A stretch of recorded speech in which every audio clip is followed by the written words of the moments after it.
میرے محترم دوستو، بزرگو، عزیزو، اللہ رب العزت نے اپنے بندوں کو جو احکام دیے ہیں وہ احکام ان کے جسمانی تقاضوں اور ان کی طبیعتوں کی چاہتوں کے خلاف دیے ہیں کہ اگر چاہت کو قربان کرو حکم پر تو تمہارے لیے یہ وعدے ہیں، اور اگر چاہت کو پورا کرو حکم کے خلاف تو پھر تمہارے لیے یہ وعدے نہیں بلکہ ان وعدوں کے بدلے میں وعیدے ہیں، ان وعدوں کے بدلے میں وعیدے ہیں۔ اگر چاہت کے خلاف حکم پورا کر دو تو تمہارے لیے وعدے ہیں، اور اگر چاہت کے لیے حکم قربان کر دو، حکم کو توڑ دو تو وہ تمہارے لیے وعدے نہیں بلکہ وعیدے ہیں۔ وعد اور وعیدوں کا یقین جب تک دل میں نہ ہو اس وقت تک آدمی حکم کی عمل کی حقیقت کو سمجھ نہیں سکتا۔ اللہ رب العزت نے جتنے بھی احکام دیے ہیں وہ سارے احکام طبیعت کے خلاف دیے ہیں۔ بھوک کا تقاضا رکھا، روزہ فرض کر دیا۔ پیاس کا تقاضا رکھا، روزہ فرض کر دیا۔ نیند کا تقاضا رکھا، نماز فرض کر دی۔ مال کا تقاضا رکھا، زکوٰۃ فرض کر دی۔ شہوت کا تقاضا رکھا، زنا حرام کر دیا۔ کمانے کا تقاضا رکھا، سود حرام کر دیا۔ کوئی بھی حاجت، کوئی ضرورت، کوئی مقصد، دنیا کا کوئی سبب اٹھا کے دیکھ لو، وہ سارے اسباب، سارے احکام، سارے اعمال، سارے فرائض سب کے سب انسان کی فطرت اور چاہت اور ضرورت کے خلاف ہوں گے، سب کو ضرورت کے خلاف ہوں گے۔ مقصد یہ ہے کہ ہم نے اپنی قدرت سے تمہارے اندر جو تقاضے پیدا کیے ہیں تم ان تقاضوں کو ہمارے حکم کے لیے، ان تقاضوں کو قربان کرو ہمارے حکم کے لیے۔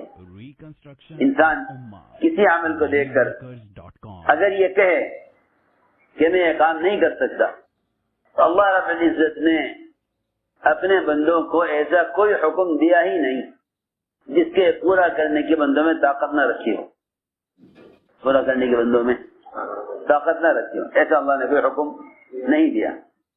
سارے احکام جتنے بھی بندے کو دیے ہیں ان سارے حکموں کے لیے اپنی حاجت کو، اپنی خواہش کو دبانے کی اللہ نے طاقت دی ہے، اللہ نے اس کی طاقت دی ہے۔ تو میں نے عرض کیا کہ سارے احکام اللہ کی طرف سے انسان کی چاہت اور طبیعت کے خلاف دیے گئے ہیں، انسان کی چاہت اور طبیعت کے خلاف دیے گئے ہیں۔ جس طرح جسم کے اپنے تقاضے ہیں، جس طرح جسم کے اپنے تقاضے ہیں، کھانے کے، پینے کے، سونے کے، شہوت کے، بالکل اس کے مقابلے میں روح کے بھی اپنے تقاضے ہیں۔ انسان جسم اور روح کے مجموعے کا نام ہے، انسان جسم اور روح کے مجموعے کا نام انسان ہے۔ جتنے انسان کے جسم کے اندر ایک بعض میں روح ہے، ایک بعض میں روح ہے، ایک عضو میں روح ہے، اس طرح سارے اعضاء میں روح بکھری ہوئی ہے، اس طرح سارے اعضاء میں روح بکھری ہوئی ہے، کوئی عضو روح سے خالی نہیں ہے، کوئی عضو روح سے خالی نہیں ہے۔ میری بات توجہ سننا، اگر یہ صرف آنکھ کی پلک ہلا دے، اگر صرف آنکھ کی پلک ہلا دے، اگر انسان صرف آنکھ کی پلک ہلا دے، اس سے بھی ایک کبیرہ گناہ ہو جاتا ہے۔ میری بات بہت دھیان سے سننی پڑے گی۔ اگر ایک آنکھ کی پلک ایسے ہلا دے، اس سے بھی غیبت کا گناہ ہو جائے گا۔ ہم سمجھتے ہیں روزہ رکھنے کا مطلب یہ ہے کہ آدمی بھوکا رہے، پیاسا رہے، حالانکہ حضور اکرم صلی اللہ علیہ وسلم بیمار تھے، آپ کی وفات کی بیماری شروع ہو گئی تھی، آپ کی بیویاں ازواج مطہرات وہ سب آپ کے پاس بیٹھی ہوئی تھی، سب آپ کے پاس بیٹھی ہوئی تھی۔ حضرت صفیہ نے یہ کہا کہ جو بیماری آپ کو ہے آپ کو نہ ہوتی مجھے ہو جاتی، آپ کو نہ ہوتی مجھے ہو جاتی۔ حضور اکرم صلی اللہ علیہ وسلم نے سنا کہ صفیہ کہہ رہی ہے آپ کی بیوی کہ یہ بیماری آپ کو نہ ہوتی مجھے ہو جاتی. محبت کا اظہار کیا حضرت صفیہ نے. باقی بیویوں نے ایک دوسرے کی طرف صرف پلک سے اشارہ کیا. میں جو بات میں نے کہی ہے کہ انسان کے پورے بدن میں جسے روح بکھری ہوئی ہے, کوئی روح کوئی بات بھی روح سے خالی نہیں ہے. اسی طرح اس روح کے ساتھ ساتھ پورے بدن کے ہر جز کے ساتھ حکم لگا ہوا ہے. ہر جز کے ساتھ حکم لگا ہوا, ہر عضو کے ساتھ حکم لگا ہوا ہے. ازواج مطہرات نے ایک دوسرے کی طرف ہلکا سا اشارہ پلک سے کر دیا. آپ نے فرمایا اپنی بیویوں سے کہ تم کلی کرو, سب کلی کرو, سب کلی کرو. یا رسول اللہ کس چیز سے کلی کریں؟ ہم نے تو کچھ کھایا نہیں. آپ کی اس بیماری میں, آپ کی اس حالت میں چیزیں کھانے کے ہوش ہیں؟ ہم نے تو کچھ کھایا نہیں, ہم کلی کس چیز سے کریں؟ آپ نے فرمایا کہ تم نے صفیہ کی غیبت کی ہے. تم نے صفیہ کی غیبت کی ہے. جو بات تم زبان سے کہنا چاہتی تھی کہ صفیہ اپنی بات میں جھوٹی ہے, صفیہ اپنی بات میں جھوٹی ہے, جو بات تم زبان سے کہنا چاہتی تھی کہ صفیہ اپنی بات میں جھوٹی ہے, وہ بات تم نے آپس میں آنکھ کے اشارے سے کر دی. تم نے وہ غیبت کی ہے جو غیبت زبان سے کی جاتی ہے, لہذا کلی کرو. یہ نہ کہا کہ آنکھ دھو لو, یہ نہ کہا کہ آنکھ دھو لو. میری بات دھیان سے سننا. انسان کے جتنے بھی اعضاء ہیں وہ آپس میں جس طرح جڑے ہوئے ہیں, وہ آپس میں جس طرح جڑے ہوئے ہیں, اسی طرح اللہ کے تمام احکام بھی آپس میں جڑے ہوئے ہیں. ایک حکم سے دوسرے حکم کو مدد ملتی ہے, ایک حکم سے دوسرے حکم کو مدد ملتی ہے. اگر شخص یہ سوچے کہ نماز پڑھتے ہیں روزہ نہیں رکھتے, نماز مستقل فریضہ بے شک ہے, روزہ مستقل فریضہ ہے, لیکن آپس میں ان سارے احکام کا آپس میں ایسا تعلق و رشتہ ہے کہ ایک حکم دوسرے حکم کے لیے معاون ہے. اسی طرح انسان کے اعضاء میں بھی ایک عضو دوسرے عضو کے لیے خیر کے کام میں معاون ہے. میں عرض کرتا ہوں, اگر کوئی شخص نامحرم سے نظر کو پھیر لے تو اللہ رب العزت اس کو ایسی عبادت کی توفیق عطا فرماتے ہیں کہ وہ اس عبادت کی حلاوت, اس کا مٹھاس اپنے دل کے اندر محسوس کرتا ہے, جو دل میں محسوس کرتا ہے. حدیث میں آتا ہے کہ نامحرم کی طرف نظر اٹھانا شیطان کے زہر میں بجھائے ہوئے تیروں میں سے ایک تیر ہے. یہ نہیں کہ اگر نامحرم کو دیکھا تو صرف اس سے آنکھ گندی ہوئی, اس سے صرف آنکھ گندی ہوئی, نہیں, صرف آنکھ نہیں گندی ہوگی بلکہ زہریلے تیر سے سارا بدن متاثر ہوگا. حدیث میں سہم المسموم کہنے کی اصل وجہ یہ ہے کہ آنکھ یہ ایک ایسا عضو ہے کہ اس سے سارے اعضاء متاثر ہوں گے, اس کے گناہ سے, اسی گناہ سے سارے اعضاء متاثر ہوں گے. اس کے ایک عمل کے گناہ سے سارے اعضاء متاثر ہوں گے. اگر کسی کو زہریلا تیر لگے تو اس کے زہر کا اثر پورے بدن پر ہوگا. اگر زہریلا نہیں ہے تو جہاں زخم آئے گا وہاں وہ حصہ متاثر ہوگا.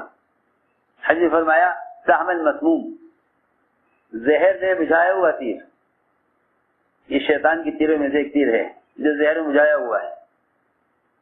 تو اسی طرح جتنے بھی احکام ہیں وہ سارے احکام جس طرح ایک دوسرے کے لیے معاون ہیں، اگر ان احکام کو پورا کیا جائے اسی طرح ان احکام کو توڑا جائے تو یہ احکام ایک دوسرے کے لیے رکاوٹ بھی ہیں. اگر فرائض میں سے ایک فریضے میں غفلت ہوگی تو باقی فرائض بھی متاثر ہوں گے، باقی فرائض بھی متاثر ہوں گے. میں نے مثال دے کر یہ سمجھانا چاہا، جس طرح انسان کے سارے بدن کے اعضاء آپس میں جڑے ہوئے ہیں، اس طرح اللہ کے تمام احکام بھی انسان کے اعضاء کے مجموعے کی طرح احکام کا بھی مجموعہ ہے، احکام کا بھی مجموعہ ہے. ایک روزہ ہی ہے، ایک روزہ ہی ہے. اس کو غور کر لو کہ اگر روزے میں ہم یہ خیال کریں کہ کھانا پینا نہیں ہے، بیوی سے ملنا نہیں ہے، تو اس کا مطلب یہ ہوا کہ ہم نے روزے میں صرف پیٹ کا خیال کیا، روزے میں صرف پیٹ کا خیال کیا، زبان کا خیال نہ کیا، آنکھ کا خیال نہ کیا، کان سے کیا سننے کا خیال نہ کیا، تو روزہ بگڑے گا، تو روزہ بگڑے گا، کیونکہ تیرا روزہ صرف پیٹ سے متعلق نہیں ہے، تیرا روزہ صرف پیٹ سے متعلق نہیں. تیرا جس طرح پورا بدن ایک مجموعہ ہے،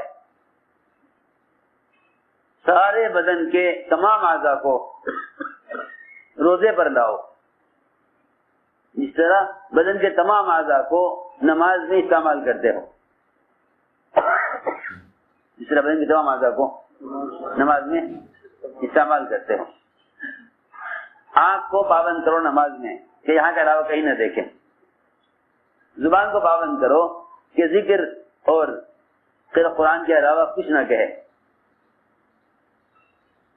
اعضاء کو پابند کرو، کون سا عضو نماز میں کہاں رہے. جس طرح نماز میں پورے بدن کے استعمال کا نام نماز ہے، اس طرح روزے میں پورے بدن کے استعمال کا نام روزہ ہے. میں یاد کرنا چاہتا ہوں پورے بدن کے استعمال کا نام روزہ ہے. ہم صرف اتنا جانتے ہیں کہ کھانے پینے سے روزہ ٹوٹ جاتا ہے،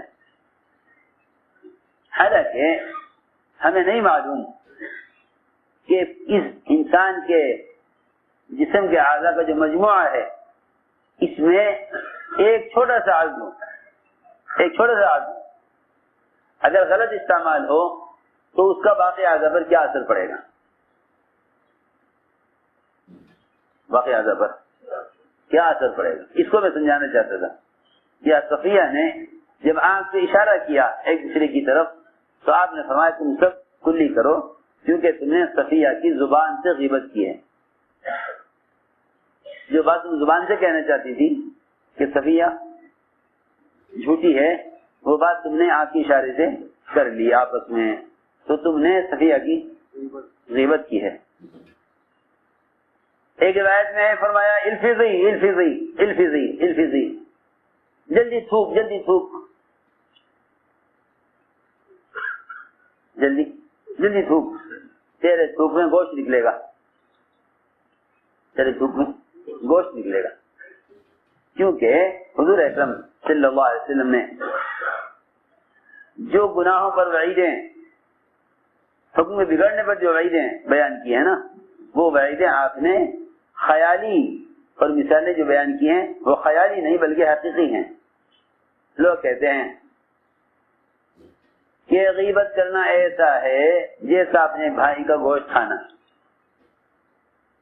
ایسا جیسا کر کے لوگوں نے ان کو ایک خیالی مثالیں بنا دیا. کیا بنا دیا؟ ان کو بنا دیا خیالی مثالیں. یہ خیالی مثالیں ہیں. حضور اکرم صلی اللہ علیہ وسلم نے روزہ رکھوایا، سارے مدینے والوں سے روزہ رکھوایا تاکہ 100% مسلمانوں کو یہ معلوم ہو جائے کہ روزے میں اگر ایک لفظ بھی غیبت کا زبان پر آ گیا تو روزہ ایسے ختم ہو گیا جیسے کوئی کھانا کھا کر روزہ توڑ دے. کیونکہ جب عمل کا اجر ختم ہو گیا، جب عمل کا اجر ختم ہو گیا تو پھر یہ فاقہ رہ گیا، روزہ نہیں رہا. فاقہ رہ گیا، روزہ نہیں رہا. کیونکہ اگر آدمی صرف پیٹ کو پابند کرے روزے میں، اگر انسان صرف پیٹ کو پابند کرے روزے میں تو یہ روزہ نہیں بلکہ فاقہ. سمجھے ہماری بات؟ اگر روزے دار صرف پیٹ کو پابند کرے روزے میں تو یہ فاقہ ہے، روزہ نہیں. ہماری بات صحیح میں آ رہی یا نہیں آ رہی؟ اگر صرف پیٹ کو پابند کرے کہ مجھے کھانا پینا نہیں ہے تو صرف پیٹ کو پابند کرنا روزے میں یہ فاقہ ہے، روزہ نہیں ہے. یہ فاقہ ہے، روزہ نہیں. یہ فاقہ ہے، روزہ نہیں ہے. کیونکہ میں نے عرض کیا روزے کا حکم پورے بدن کے لیے ہے. روزے کا حکم پورے بدن کے لیے ہے. جس طرح نماز ایک حکم ہے مگر سارے اعضاء سے متعلق ہے. نماز ایک حکم ہے مگر سارے اعضاء سے متعلق ہے. نماز ایک حکم ہے مگر سارے اعضاء سے متعلق ہے. اس طرح روزہ بھی ایک حکم ہے مگر وہ سارے اعضاء سے متعلق ہے. اگر ہم باتیں کر رہے ہیں آپس میں،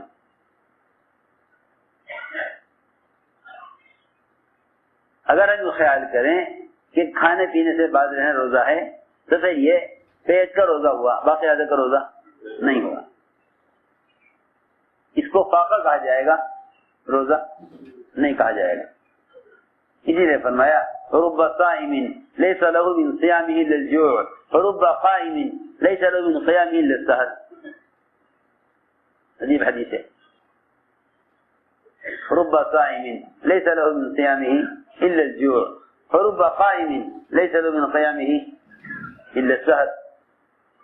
بہت سے ایسے روزے دار ہیں کہ ان کے روزے کی حیثیت اللہ کے نزدیک فاقے سے کم نہیں ہے، فاقہ ہے. ان کا روزہ فاقے سے زیادہ نہیں ہے. ڈاکٹر کہہ دیتے ہیں آپ کا علاج ہوا ہے، آپ 24 گھنٹے تک کچھ نہیں کھائیں گے. پیٹ کے آپریشن ہوتے ہیں نا لوگوں کے، جب آپ کو 24 گھنٹے کچھ نہیں کھانا، بالکل نہیں کھائیں گے تو کیا فرق ہوا؟ ڈاکٹر اگر ایک مریض کو 24 گھنٹے کھانے سے روک دے، 12-13 گھنٹے کھانے سے روک دے، ادھر ہم 12-13 گھنٹے کا روزہ رکھ لیں، یہ کھانا نہیں ہے. انسان کے بدن کے جتنے بھی اعضاء ہیں ان سارے اعضاء کی ہر چاہت کو روزے کے لیے قربان کرنا یہ روزہ ہے. حضور اکرم صلی اللہ علیہ وسلم نے سارے مدینے والوں سے روزہ رکھوایا، سب سے روزہ رکھوایا اور یہ فرمایا میری اجازت کے بغیر کوئی افطار نہ کرے. ایک آتا تھا آپ کے سامنے، اجازت لیتا، آپ اجازت دیتے، وہ افطار کرتا. ایک نے آ کر کہا کہ 2 لڑکیاں ہیں آپ کے پاس آنے سے شرما رہی ہیں اور صبح سے روزے سے ہیں، اس وقت حالت ان کی خراب ہے، اگر اور تاخیر ہوئی تو ایسا نہ ہو کہ وہ پیاس کی شدت سے جان دے دیں، مرنے والی ہیں بالکل، آپ اجازت دے دیجیے کہ وہ روزہ رکھیں، وہ افطار کر لیں. آپ نے فرمایا ان کو یہاں لے کر آؤ. کیا شرماتی ہیں آپ کے پاس آنے سے؟ آپ کے پاس آنے سے شرماتی ہیں. اور صحیح بات ہے کہ جو آدمی عمل کو بگاڑ لے گا وہ اللہ کے یہاں عمل پیش کرنے سے شرمائے گا. اس نے کہا آ کر کہ جی وہ تو آ کر آنے سے شرماتی ہیں. فرمایا نہیں، لے کر آؤ ان کو. روایت میں ہے حضور اکرم صلی اللہ علیہ وسلم نے دونوں سے کہا کہ اس پیالے میں قے کرو. یا لینے قے کرو.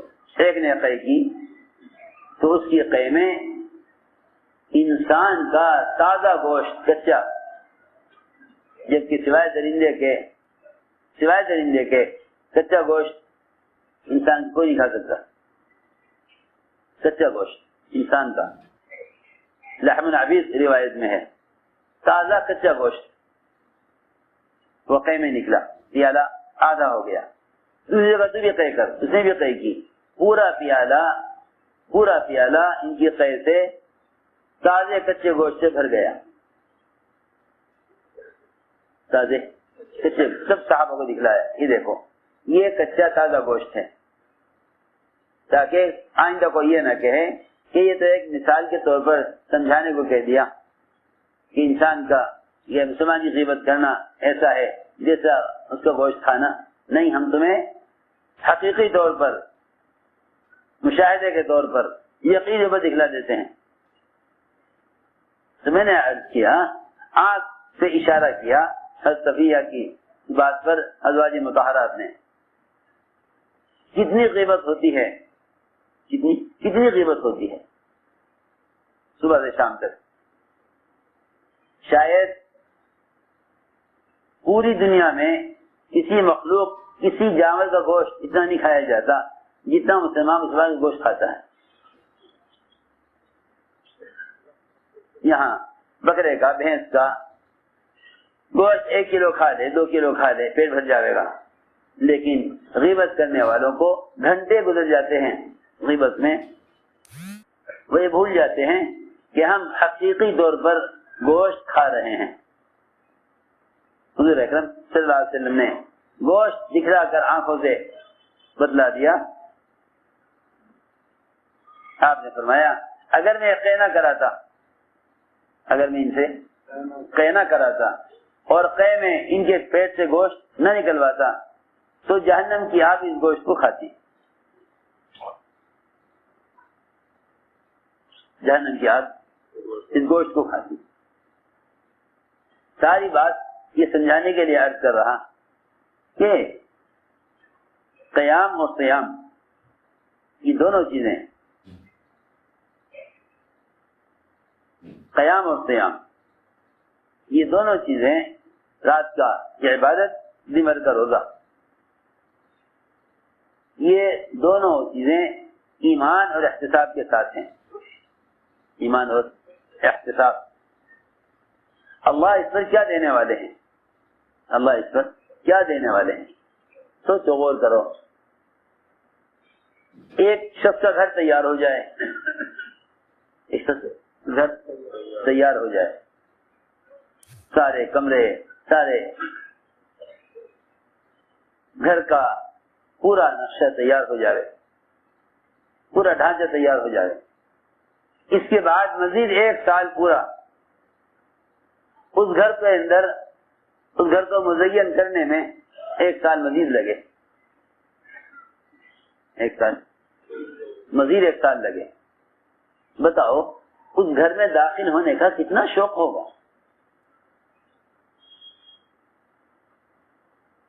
ایک گھر آدمی تیار کرے، سارے در و دیوار تیار ہونے کے بعد پھر مزید 1 سال پورا اس کو سجانے میں، مزین کرنے میں، ڈیکوریشن میں 1 سال اور مزید خرچ کیا جائے. میرے دوستو جواب دے میری بات کا. کتنا شوق ہوگا اس گھر والے کو اس گھر میں جانے کا کہ تیار ہونے کے بعد مزید 1 سال ڈیکوریشن میں خرچ کیا گیا. یہ تو ہمارا حال ہے کہ ہم انسانوں سے کہیں کہ ایسا گھر تیار کرو، پھر 1 سال اس گھر کو مزین کرنے میں خرچ کرو. کتنا شوق ہوگا اس گھر کو دیکھنے کا. لیکن اللہ رب العزت 1 سال خود روزے دار کی جنت کو مزین کرنے میں صرف کرتے ہیں، جہاں اللہ تعالیٰ کے ایک امر سے پر جھپکنے کے بقدر اتنی دیر میں ایک مومن کی جنت مزین ہو سکتی ہے. ایک مومن کی جنت کو ایک اشارے سے اللہ تعالیٰ سجا سکتے ہیں، تیار کر سکتے ہیں، اور کتنا مزین کر سکتے ہیں. اس کے لیے ایک پورا سال رمضان کے انتظار میں روزگار کے لیے جنت کو مزین کیا جاتا ہے. پورا سال بتاؤ تو پھر رمضان میں کے داخل ہونے کا کتنا شوق ہونا چاہیے. ایک سال سے جس کام کے لیے کرنے والے کے لیے جنت کو مزین کیا جا رہا ہو، اس کا کتنا شوق ہونا چاہیے، اس کا کتنا شوق ہونا چاہیے کہ پورے سال جنت کو سجایا جاتا ہے. پورے سال رمضان کے انتظار میں اور رمضان کے روزگار کے استقبال میں ایک پورا سال جنت کو سجایا جاتا ہے. جب اپنے گھروں کو تیار کراتے ہیں، درمیان میں انتظار کرتے ہیں کب تیار ہوگا، کب سال پورا ہوگا، کب تیار ہو جائے گا. اللہ رب العزت جو ایک امر سے سارا کچھ مزین کر سکتے ہیں، وہ بھی ایک سال جنت کے کو مزین کرنے میں ایک سال جنت کو مزین کرتے ہیں. یہاں تک کہ روزے دار کے لیے جنت کو مزین کیا جاتا ہے. میں نے عرض کیا کہ یہ سارے وعدے ان کے لیے ہیں جو عمل کو اللہ کے سامنے سنوار کر پیش کریں. عمل کو سنوار کر پیش کریں. اس لیے فرمایا اللہ تمہیں آزمائیں گے. کیوں آزمائیں گے؟ دیکھنے کے لیے تمہیں اچھا عمل کس کا ہے. اللہ نے قرآن میں اکثر و عملہ کہیں نہیں کہا. اللہ نے نہیں کہا اللہ دیکھنا چاہتا تمہیں زیادہ عمل کون کرتا ہے، یہ کہیں نہیں کہا. فرمایا تاکہ دیکھیں تمہیں اچھا عمل کون کرتا ہے. لوگ روزوں کا، تلاوت کا، طواف کا، ذکر کا کہ عمل کو زیادہ کرنا چاہتے ہیں. کیا کرنا چاہتے ہیں؟ زیادہ کرنا چاہتے ہیں. نہیں، اللہ نے زیادہ عمل قرآن میں کہیں نہیں کہا. اکثر و عملہ نہیں فرمایا، بلکہ احسن و عملہ. تم میں اچھا عمل کس کا ہے؟ یہ نہیں تمہیں زیادہ عمل کون کرتا ہے، تمہیں اچھا عمل کس کا ہے.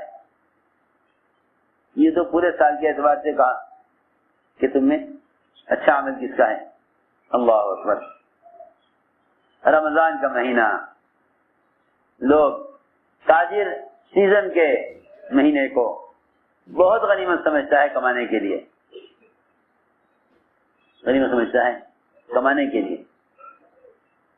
تاجر سیزن کے مہینے کو غنیمت سمجھتا ہے کمانے کے لیے. دیکھو سیزن میں تاجروں کی مشغولی کا کیا حال ہوتا ہے.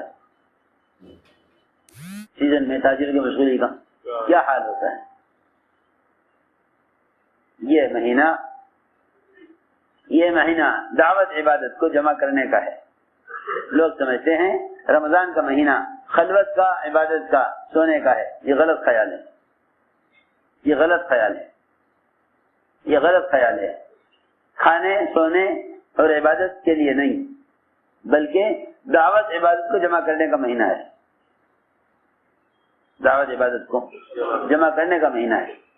کیونکہ شیطان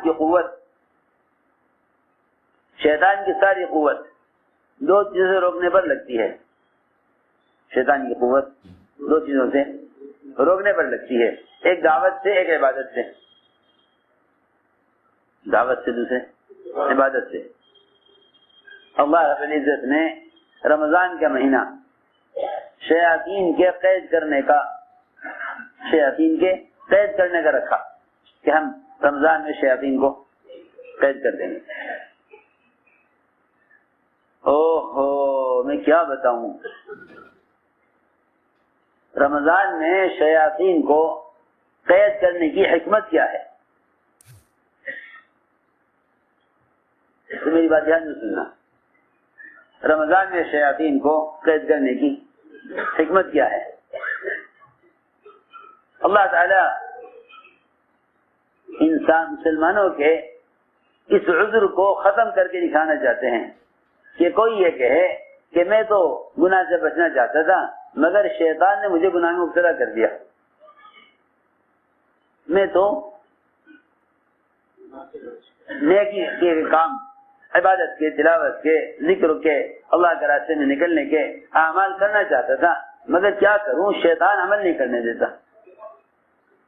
اللہ نے 11 مہینوں میں ایک مہینہ ایسا رکھا جس میں شیاطین کو قید کر دیا تاکہ معلوم ہو کہ شیطان پر ہمارا الزام سچا ہے یا جھوٹا ہے۔ خود عمل نہ کرنے کا عذر شیطان پر ڈال دینا، خود عمل نہ کرنے کا عذر، اگر یہی بات ہے کہ شیطان تمہیں عمل نہیں کرنے دیتا تو ہم 1 مہینے کے لیے شیاطین کو ہم قید کر دیتے ہیں، پھر دیکھتے ہیں کہ تم اپنے نفس کے تابع ہو کر چلتے ہو یا شیطان کے تابع ہو کر چلتے ہو۔ یہ سوچنے کی بات، اب معلوم ہو جائے گا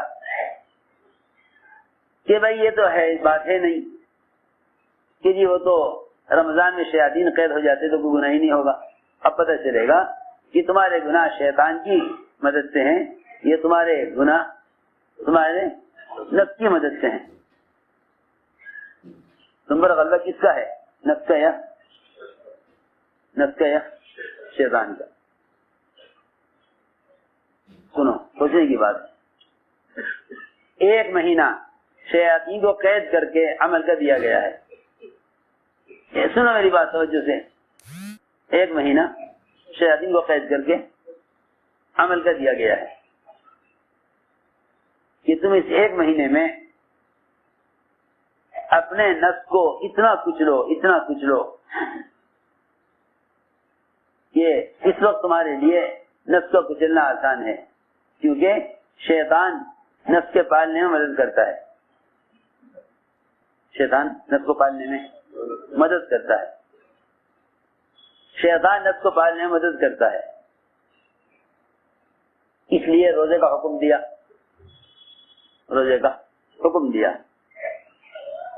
کہ نفس کے تقاضے روزے سے مارے جائیں،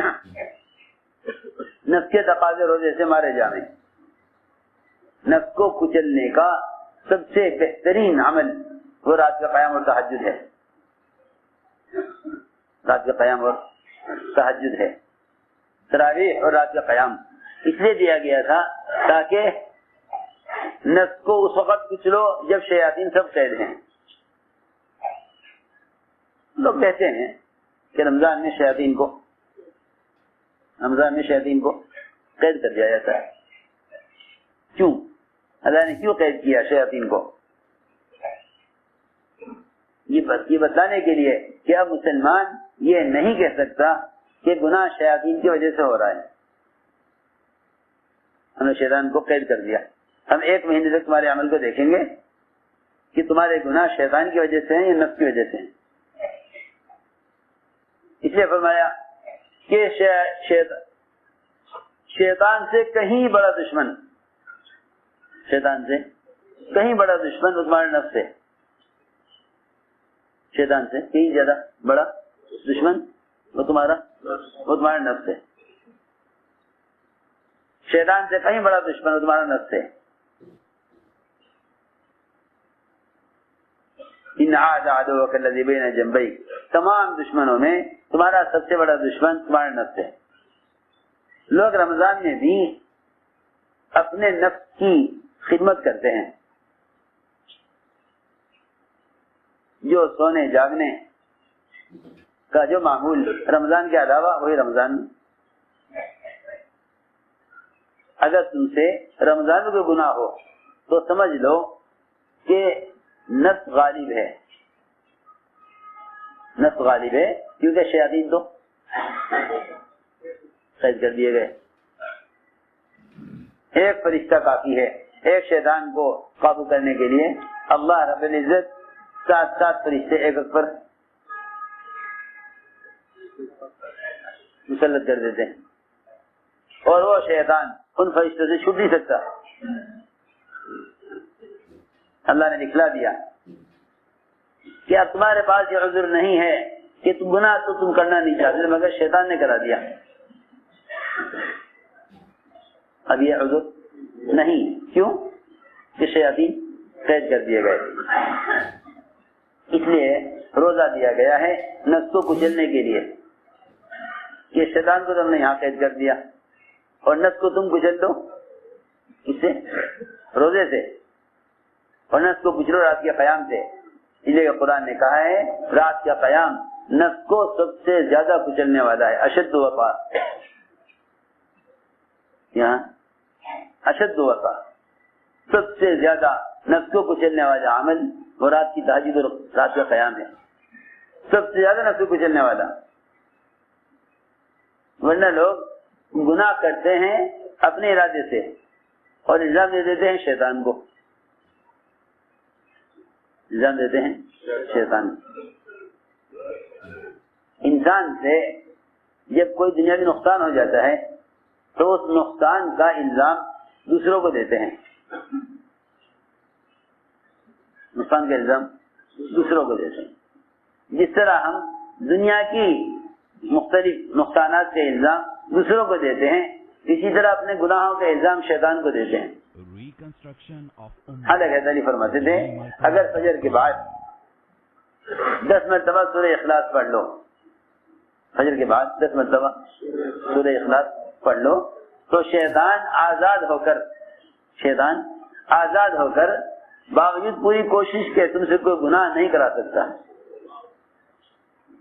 پھر کیسے ممکن ہے کہ شیطان رمضان میں قید ہو کر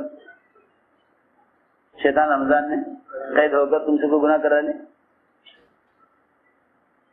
اب معلوم ہوگا کہ گناہ جو ہوا کرتے تھے وہ شیطان کی مدد سے ہوتے تھے یا نفس کی مدد سے ہوتے تھے. اس سے نفس کی مدد سے یا شیطان کی مدد سے، کہ شیطان کو تو قید کر دیا گیا، چھوڑنے والے ہیں نہیں. اور عمل کا اجر بڑھا دیا گیا اور فرائض 70 گنا بڑھا دیے گئے اور نوافل کو، اللہ اکبر، نوافل کو فرائض کا درجہ دے دیا. نوافل کو فرائض کا درجہ، نوافل کو دیا فرائض کا درجہ، نوافل کو دیا فرائض کا درجہ اور فرائض کا درجہ بڑھا دیا 70 گنا. یہ کہیں کہ اس سے زیادہ بدبخت کون ہوگا جس پر رمضان کا مہینہ گزر جاوے اور وہ اپنے آپ کو جنت میں داخل نہ کر سکے اور مغفرت کا حقدار نہ ہو سکے، مغفرت کا حقدار نہ ہو سکے. اس سے زیادہ بدبخت کون ہوگا؟ اللہ اکبر. حضرت جبرائیل کی دعا، حضور اکرم صلی اللہ علیہ وسلم کی، ان کی دعا پر آمین. آپ دعا سن رہے، صحابہ جبرائیل کی دعا نہیں سن رہے.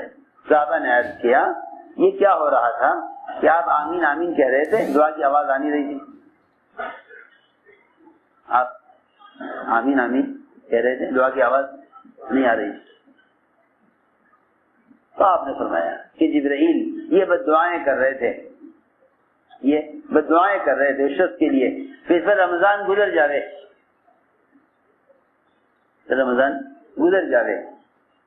اور جہنم سے رہائی کا اور مغفرت کا اس کے لیے فیصلہ نہ ہو. اس کے لیے بد دعائیں ہو رہی تھی جبرائیل کی، اور آمین کون کہہ رہے تھے؟ حضور اکرم صلی اللہ علیہ وسلم آمین کہہ رہے تھے. میں نے عرض کیا کہ اصل بات یہ ہے کہ ہم پورے سال جس طرح پورے سال مال کماتے ہیں، پورے سال مال کماتے ہیں، پھر سال بھر کی آمدنی کے بعد، سال گزر جانے کے بعد آمدنی پر اس کی مال کی زکات دیتے ہیں، مال کی زکات دیتے ہیں تاکہ سارا مال پاک ہو جائے۔ اسی طرح رمضان کا مہینہ یہ جسم کی زکات ہے، یہ جسم کی زکات ہے، یہ جسم کی زکات ہے۔ پورے سال جو کچھ بھی کمایا ہے اس سب کو رمضان کے روزوں سے ایسے پاک کراؤ جیسا سال بھر کی آمدنی کو زکات دے کر پاک کرتے ہیں۔ یہ جسم کی زکات ہے، جسم کی زکات ہے، یہ جسم کی زکات ہے۔ جیسے زکات دینا مال کو پاک کرنے کے لیے زکات ہے، اسے روزہ رکھنا جسم کو پاک کرنے کے لیے زکات ہے۔ انسان اپنے اعضاء سے نیکی بھی کماتا ہے، اپنے اعضاء سے مال بھی کماتا ہے۔ انہی اعضاء سے مال کما کر سال بھر کے بعد زکات دیتا ہے مال کی۔ انہی اعضاء سے جو کچھ اعمال کیے ہیں، ان سارے اعمال کو پاک کرا لیتا ہے رمضان کے روزے سے۔ اسی لیے فرمایا ہفتے سے ہفتے تک کے گناہ کے لیے جمعہ دیا گیا ہے، ہفتے سے ہفتے گناہوں کے لیے جمعہ دیا گیا ہے، سال سے سال تک کے گناہوں کے معافی کے لیے روزہ دیا گیا ہے، زندگی بھر کے گناہوں کو ایسا معاف کرانے کے لیے جس کی معنی اس کو آج ہی جنا ہو، اس طرح گناہوں سے پاک ہونے کے لیے پوری زندگی میں حج ایک مرتبہ فرض ہے، زندگی میں حج ایک مرتبہ فرض ہے کہ حج زندگی بھر کے گناہوں سے پاک ہونے کے لیے، روزہ سال بھر کے گناہوں سے پاک ہونے کے لیے، اور جمعہ ہفتے بھر کے گناہوں سے پاک ہونے کے لیے۔ سوچو ایک آدمی اگر 2 دن غسل نہ کرے تو اس کی حالت کیا ہوتی ہے؟ آپ دیکھیں گے عام طور سے غیر مسلموں میں روزانہ نہانے کا معمول ہے، اشنان لیتے ہیں وہ اور اسے عبادت سمجھتے ہیں۔ جانوروں کا بھی معمول روزانہ نہانے کا ہے، سارے پرندے چرندے کوشش کرتے ہیں روزانہ ایک مرتبہ ان کے بدن سے پانی گزر جائے۔ سوچنے کی بات، جب جسم کے اعتبار سے اپنے میل کچیل کو دور کرنے کے لیے روزانہ نہائے بغیر تسلی نہیں ہوتی، تو بتاؤ سال میں ایک مرتبہ اگر جسم کے اعضاء کی پاکی کے لیے روزہ دیا جاوے تو آدمی ایک سال میں نہاوے، ایک سال میں نہاوے، کہاں روزانہ غسل کرنا، کہاں ایک سال میں غسل کرنا، کتنا میل ہوگا اس کے بدن پر۔ جو کپڑا جتنی تاخیر سے دھویا جاتا ہے وہ اتنی محنت سے دھویا جاتا ہے، میری بات سمجھے، جو کپڑا جتنی تاخیر سے دھویا جاتا ہے وہ اتنی محنت۔ سوچنے کی بات، آپ نے کرتا پہنا، شام کو اتار دیا، پسینہ آ گیا، آپ نے سجا کر کپڑا تو صبح پہنا تھا، ایک پانی میں نکال کے دکھا دو، صاف ہو جائے گا۔ کیوں بھائی، ایسا ہی ہے نا۔ لیکن جو کپڑا جتنی تاخیر سے دھلے گا وہ اتنی زیادہ محنت سے دھلے گا۔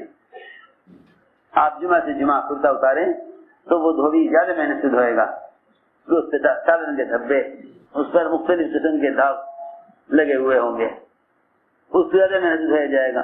جو کپڑا صبح پہن کے شام کو اتار دیا اس سے زیادہ محنت کی ضرورت نہیں ہے۔ اس لیے فرمایا کہ روزے رکھتے رکھتے رکھتے رکھتے رمضان میں داخل ہوا کرو، روزے رستے رستے رمضان میں داخل. حضور اکرم صلی اللہ علیہ وسلم سب سے زیادہ روزے شعبان میں رکھتے.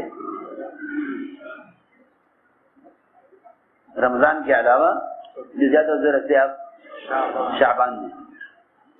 سارا ہی شعبان آپ کا روزوں کا گزرتا تھا تاکہ شعبان کے روزوں سے رمضان کے روزوں کا استقبال ہو. جس عمل کا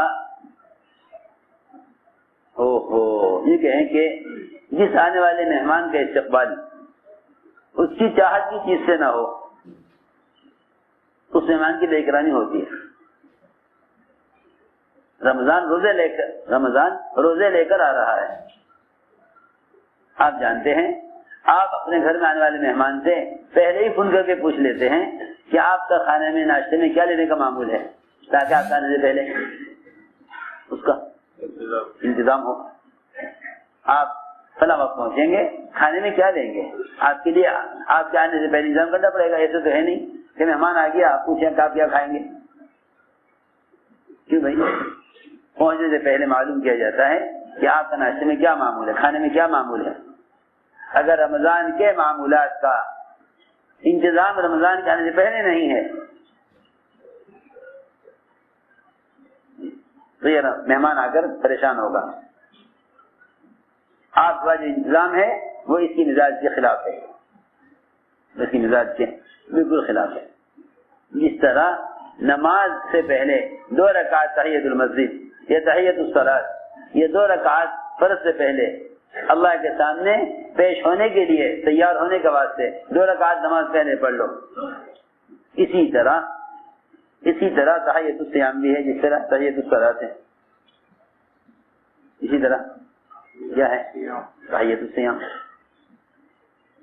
اسی طرح تحیۃ الصیام ہے کہ تم رمضان کے روزوں کے لیے رمضان کے روزوں کا نفل روزوں سے استقبال کرو, جیسے فرض نماز کا استقبال نفل نماز سے کرتے ہو. سمجھتے ہو بات؟ جیسے فرض نماز کا استقبال نفل نماز سے کرتے ہو, جس طرح فرض نماز کا استقبال نفل نماز سے کرتے ہو, ایسے فرض روزوں کا استقبال. کیونکہ جو نوافل کا اہتمام نہیں کرتے نماز میں, نماز میں ان پر فرائض بوجھ ہوتے ہیں, فرائض ان پر بوجھ ہوتے ہیں.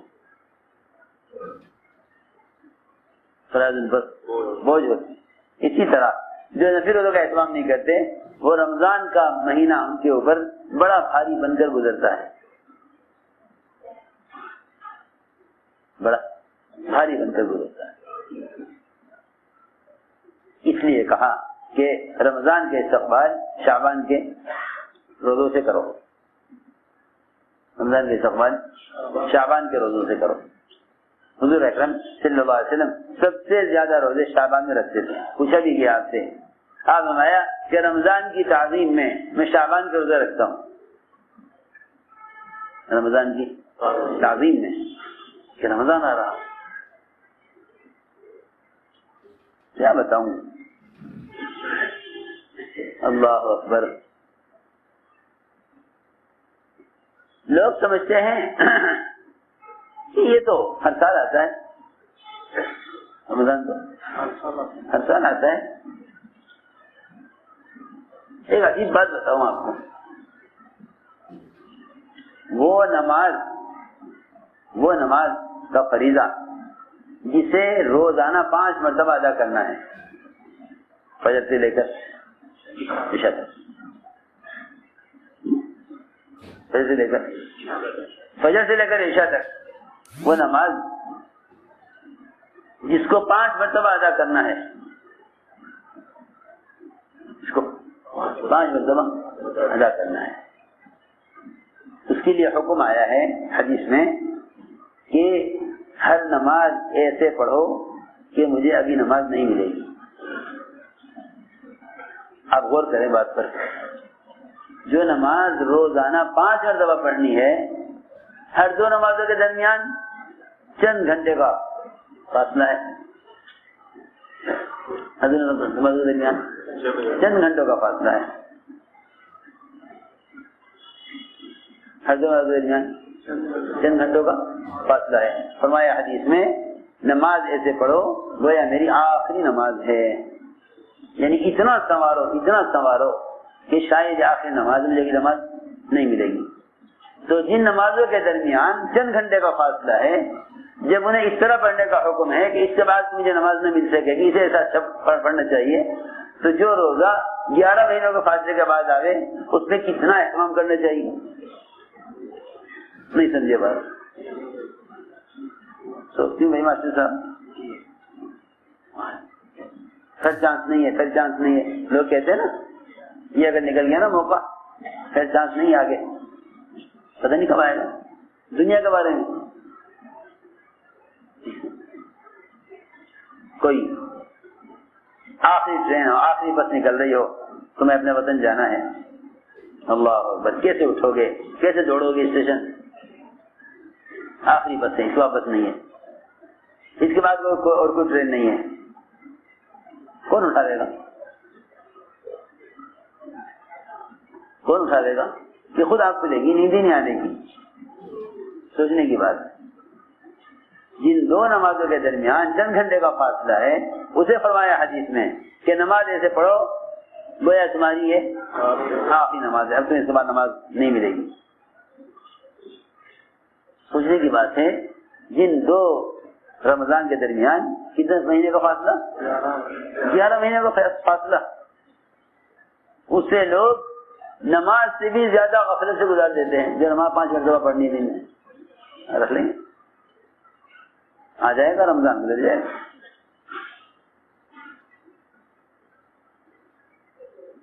میرے دوستو عزیزو، اوندھے پیالے پر اگر دریا بھی گزر جائے اس میں ایک قطرہ پانی کا نہیں ٹھہرے گا.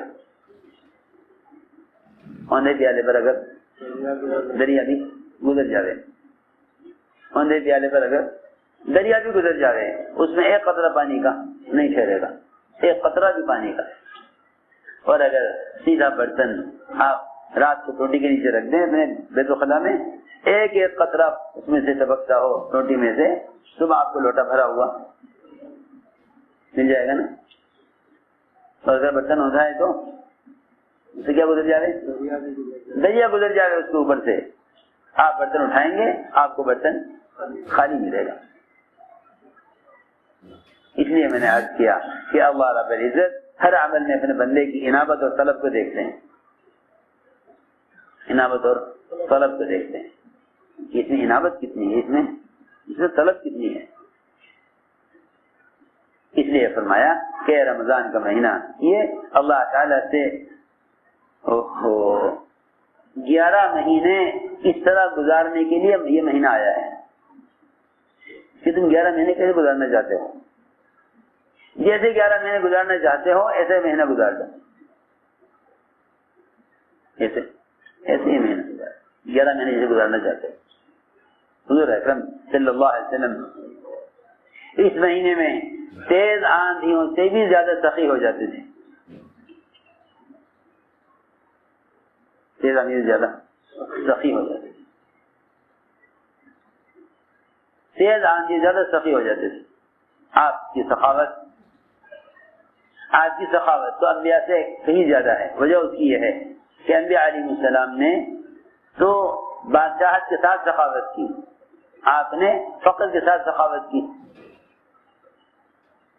آپ نے فقر کے ساتھ سخاوت کی. سلیمان علیہ السلام، داؤد علیہ السلام، سب کی نبوتیں بادشاہت والی، سب کی نبوتیں بادشاہت والی، سب کی نبوتیں بادشاہت والی، بادشاہ ہو کر نبی.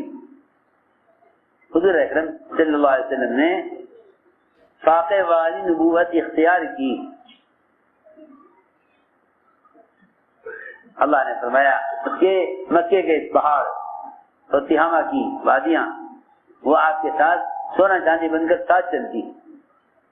ایک تو یہ ہے کہ بادشاہ کا خزانہ ایک جگہ رکھا ہوا ہے، بادشاہ اپنے ملک میں اپنے دارالحکومت میں خزانے پر بیٹھا ہوا ہے. نہیں، یہ تو اور انبیاء کی بادشاہتیں ہیں. ہم تو آپ کو ایسی نبوت دیں بادشاہت والی کہ سونے چاندی کے پہاڑ آپ کے ساتھ ساتھ چلے جہاں آپ جائیں, سارا خزانہ ساتھ چلے. ہے کہ نہیں؟ مجھے تو فاقے والی نبوت چاہیے, مجھے فاقے والی نبوت چاہیے. سوچنے کی بات ہے. فاقے کے ساتھ سخاوت, بادشاہت کے ساتھ نہیں بلکہ فاقے کے ساتھ سخاوت. حضور اکرم صلی اللہ علیہ وسلم نے جو نبوت اختیار کی وہ فاقے والی نبوت اختیار کی. اس فاقے والی نبوت میں آپ رمضان مبارک میں تیز آندھیوں سے بھی زیادہ سخی ہو جاتے ہیں. تیز آندھی جتنا تیز چلے اس سے زیادہ آپ مال خرچ کرنے میں اس سے زیادہ تیز ہو جاتے تھے. تو میں نے عرض کیا کہ یہ مہینہ مواسات کا, خیر خواہی کا, اس لیے کہ مومن کے رزق کو اس مہینے بڑھا دیا جاتا ہے. مومن رزق کو مہینے میں بڑھا دیا جاتا ہے. صاحبہ نے عرض کیا کہ کہاں ہم میں سے کوئی قابل ہے کہ کسی کو پیٹ بھر کر کھانا کھلاوے. ایک گھونٹ لسی کا, لسی بھی نہ انتظام ہو تو پانی کا ایک گھونٹ کسی کو پلا دو, ایک گھونٹ پانی کا کسی کو پلا دو. فرمایا کہ اتنا اعمال کا بھاؤ بڑھا دیا جاتا ہے کہ رمضان کے علاوہ آدمی بڑے سے بڑا عمل کر کے وہ درجہ وہ اجر حاصل نہیں کر سکتا جو رمضان میں چھوٹے عمل سے کر لیتا ہے. لیکن میرے دوستوں عزیزوں, بات یہ ہے کہ ہمارا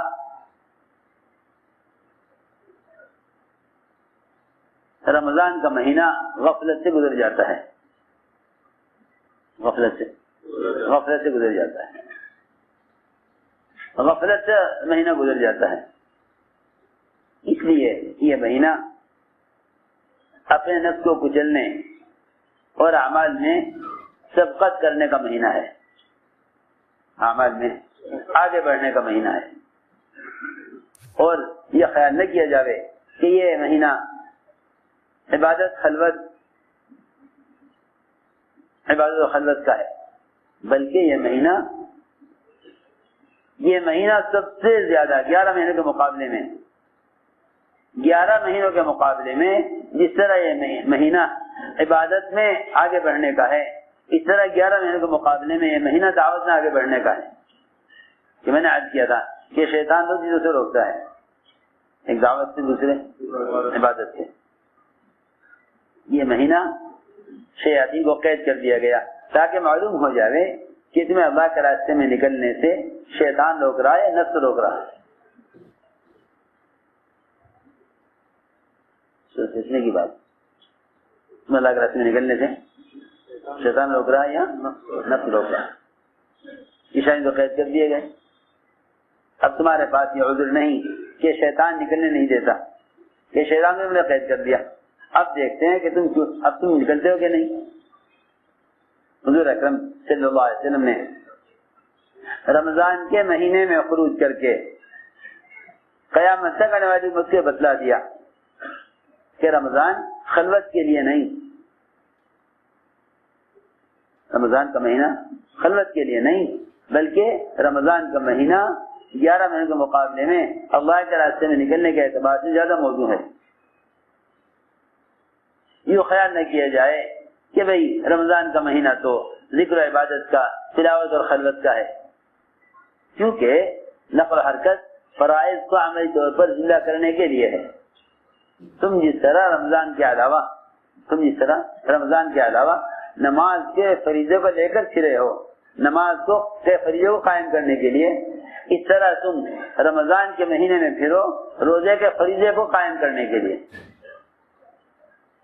نقل و حرکت ان فرائض کو زندہ کرنے کے لیے ہے جو فرائض تمہیں دیے گئے ہیں. اس امت کی خصوصیت ہے کہ اس کو فرائض ذاتی طور پر ادا کرنے کے لیے نہیں دیے گئے, میری بات توجہ سننی پڑے گی بہت. یہ اس امت کی خصوصیت ہے کہ اس کو فرائض ذاتی طور پر ادا کرنے کے لیے نہیں دیے گئے، بلکہ اس کو فرائض باعتبار عالم کے قائم کرنے کے لیے دیے گئے ہیں. فرائض باعتبار عالم میں قائم کرنے کے لیے دیے گئے. تم نماز کو لے کر پھرو تاکہ نماز قائم ہو، تم روزہ لے کر پھرو تاکہ روزہ قائم ہو. رمضان میں نقل و حرکت کا نہ ہونا، رمضان کے مہینے میں خروج کا نہ ہونا، رمضان کے مہینے میں خروج کا نہ ہونا، وہ روزے کے فریضے کو امت میں سے ختم کر دینا ہے. دیکھو میری بات توجہ سننی پڑے گی بہت. عام طور سے لوگ یہ سمجھتے ہیں کہ جب ساری دنیا کو معلوم ہے کہ رمضان آ گیا، جب ساری دنیا کو خبر ہے کہ روزہ رکھنا ہے، سنو میں آ رہی بات، ساری دنیا کو معلوم ہے کہ روزہ رکھنا ہے، اور ساری دنیا کو معلوم ہے کہ رمضان آ رہا ہے. دنیا جہان کے چینل، دنیا جہان کے نیٹ اور دنیا جہان کا یہ گند جتنے بھی آلات کی شکل میں ہے،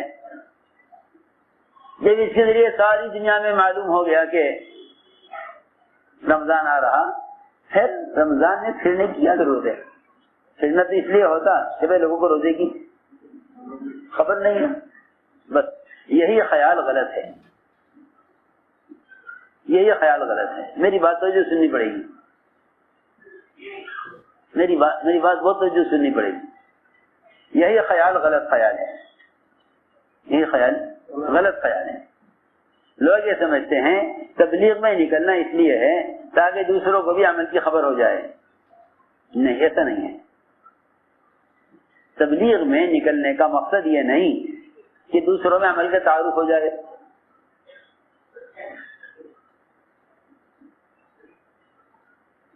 تبلیغ میں نکلنے کا مقصد یہ نہیں کہ دوسروں میں عمل کا تعارف ہو جائے. تو میری بات سمجھ رہے ہیں یا نہیں؟ خوب توجہ سے بات سننا جو میں کہنا چاہتا ہوں آگے. تبلیغ میں نکلنے کا مقصد یہ نہیں کہ لوگوں میں روزے کا تعارف ہو جائے، کیونکہ آپ دیکھ رہے ساری دنیا میں اس وقت جشن منایا جا رہا ہوگا، جگہ جگہ پھول پتیاں، جگہ جگہ جو ہے بازار سجائے جا رہے ہوں گے. سب بدعتیں ہیں، کیونکہ شیطان قید تو ہو رہا مگر وہ اپنے قید ہونے سے پہلے تمہیں ان فرائض کی ادا کرنے کے لیے ایسے رسمی طریقے بتا جائے گا کہ تم پورا رمضان اس میں گزار دو گے. پورا رمضان اس میں گزار دو گے. وہ عمل کو رواجی بنا دیتا ہے.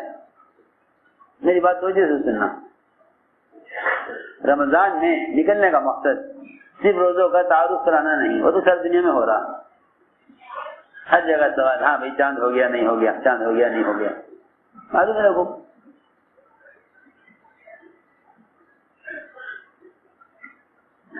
رمضان میں نکلنے کا اصل مقصد یہ تھا کہ تم اگر روزے کے ساتھ اللہ کے راستے میں نکل کر روزے کی دعوت دو گے تو اس دعوت سے لوگوں میں روزہ رکھنے کی استعداد اور رغبت پیدا ہوگی.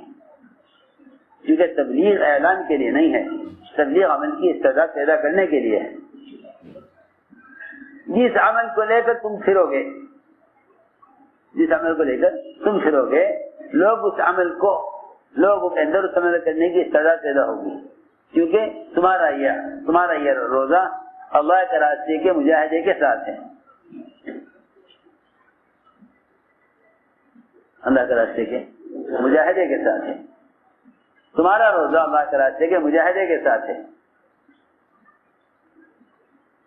جس روزہ لے کر پھرو گے، روزہ رکھ کر دعوت دو گے جا کر روزے کی، تو تمہاری دعوت سے، تمہارے روزے کی وجہ سے لوگوں میں رمضان کے روزوں کی استعداد پیدا ہوگی. ورنہ بہت بڑی مخلوق ہے اللہ کی جنہیں کوئی شمار نہیں کر سکتا. وہ ہیں جن کو روزے کی فرضیت کا علم ہے مگر وہ روزہ نہیں رکھتے. وہ روزہ. آج تک لوگ یہ سمجھتے ہیں تبلیغ کو ہلکا اس لیے سمجھتے ہیں کہ وہ سمجھتے ہیں بات پہنچانے کے لیے تبلیغ ہے اور بات تو ساری دنیا میں پہنچ ہی چکی ہے. دنیا جہان کے جو ہے چینل، دنیا جہان کے آلات وہ اعلان کر رہے ہیں رمضان کا، رمضان آ گیا، رمضان آ گیا. ہاں آ گیا، معلوم ہے، تاریخیں بنی ہیں، کیلنڈر بنے ہوئے ہیں، خبر ہے سب کو رمضان کا مہینہ اس تاریخ میں، اس تاریخ میں 1 دن 2 دن آگے پیچھے ہوگا، آ جائے گا رمضان. شوال آ گیا، ذوالقعدہ آ گیا، ذوالحجہ آ گیا، محرم آ گیا، رمضان بھی آ جائے گا. میں کچھ کہنا چاہتا ہوں، تبلیغ کا مقصد عمل کا تعارف کرانا نہیں ہے، بلکہ عمل کو لے کر پھرنا اس لیے ہے تاکہ تمہارے عمل کو لے کر پھرنے کی وجہ سے لوگوں میں اس عمل کی استعداد پیدا ہو. لوگوں اس عمل کی استعداد پیدا ہو، یہ مقصد تھا اصل. اس لیے حضور اکرم صلی اللہ علیہ وسلم صحابہ کو رمضان میں لے کر نکلے. یہ نہیں کہ بھائی روزہ رکھنے ہیں، یہ بھی تو فرض ہے، یہ بھی تو فرض ہے. 11 مہینے پھر لیں، 11 مہینے پھر لیں رمضان میں روزہ رکھنے کے لیے بیٹھ جائیں. یہ نہیں بلکہ اگر تم اسلام کی فتح چاہتے ہو، کوئی ملک فتح ہو گیا، علاقہ فتح ہو گیا، نہیں، یہ اسلام کی فتح نہیں ہے. اسلام کی فتح مکہ ہے. اسلام کی فتح مکہ. اگر تم تمام فتوحات میں سب سے بڑی فتح چاہتے ہو تو اللہ کے راستے میں رمضان میں نکلو. حضور اکرم صلی اللہ علیہ وسلم نے اور آپ کے صحابہ نے کبھی بھی روزوں کی وجہ سے اللہ کے راستے کے خروج کو نہیں چھوڑا. اس زمانے میں جب امت اس کام کو چھوڑ بیٹھی اور بھلا بیٹھی اور دعوت ملک سے ختم ہو گئی، تبھی بات پیدا ہوئی کہ رمضان کا مہینہ عبادت کے لیے ہے.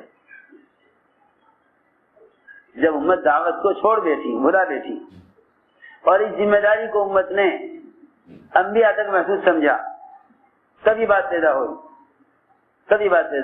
کہ رمضان کا مہینہ عبادت کے لیے ہے. صحیح بات پیدا ہوئی امت میں کہ رمضان کا مہینہ عبادت کے لیے ہے. ورنہ اصل بات یہ ہے کہ رمضان سے بڑھ کر اور کوئی مہینہ اللہ کے راستے کی نقل و حرکت کے لیے رمضان سے زیادہ موضوع، رمضان سے زیادہ بہتر نہیں ہے.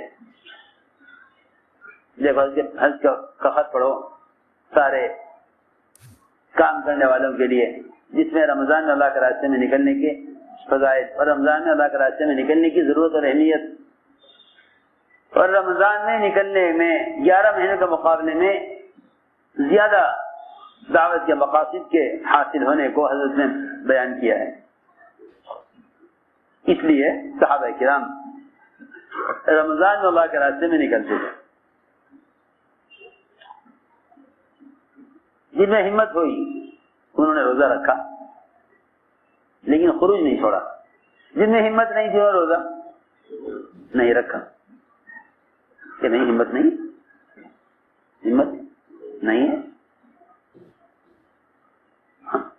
ہمت نہیں ہے کہ اگر ہمت نہیں روزہ رکھنے کی تو مت رکھو، مگر خروج مت چھوڑو. خروج مت چھوڑو.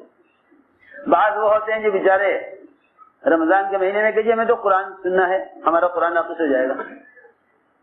یہ ایک عجیب بات چل پڑی ہے کہ قرآن ناقص ہو جائے گا اگر رمضان میں نکلیں گے.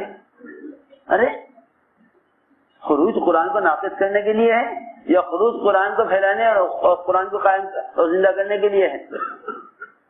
کسے ناقص ہو جائے گا؟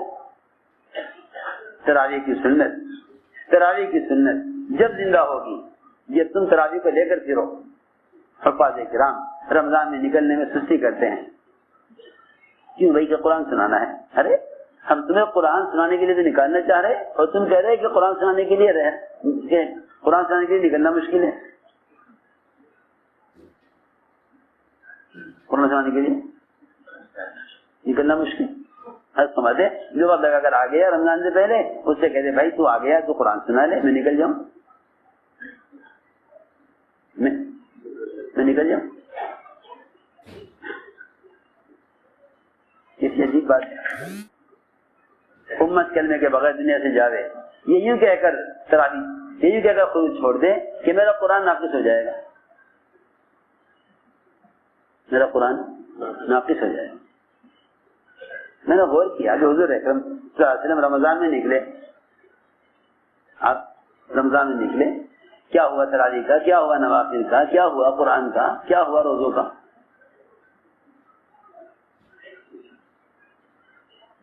عجیب بات ہے. اس زمانے میں یہ ذہن بن گیا امت کا کہ بھائی رمضان تو ذکر و تلاوت کا، خلوت و عبادت کا مہینہ ہے. رمضان میں صحابہ کو نکالا، روایت میں ہے یہ روزہ نہیں رکھا، یہ روزہ نہیں رکھا. ان سے روزہ داروں نے یوں نہیں کہا بھائی تم نے روزہ کیوں نہیں رکھا، اس نے یہ نہیں کہا تم نے روزہ کیوں نہیں رکھا، کہ نہیں رکھا. یہ روزہ رکھا، ان سے لوگوں نے یہ نہیں کہا کہ تم نے روزہ کیوں رکھا. روایت میں ہے جس میں طاقت ہمت ہوئی سفر میں اس نے روزہ رکھا، اور جس میں طاقت نہ ہوئی اس نے روزہ نہیں رکھا، مگر اللہ کے راستے کے خروج میں رمضان کی وجہ سے کمی نہیں کی. جب یہ مہینہ اللہ تعالی سے عبادت میں کمال پیدا کرنے کے لیے ہے تو سوچنا چاہیے کہ یہ مہینہ دعوت میں کتنا کمال پیدا کرنے کا ہوگا.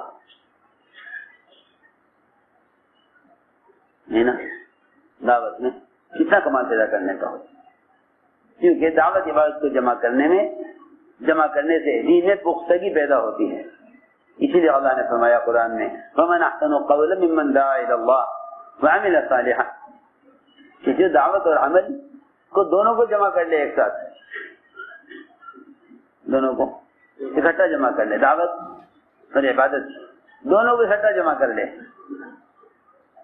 یہ دعوت عبادت دونوں کو اکٹھا جمع کر لے، اس سے زیادہ اچھا دین، اس سے زیادہ پختہ مذہب اور ہو کس کا سکتا ہے. قرآن تو اس کو استفہام انکاری کہہ رہا، کیا اللہ استفہام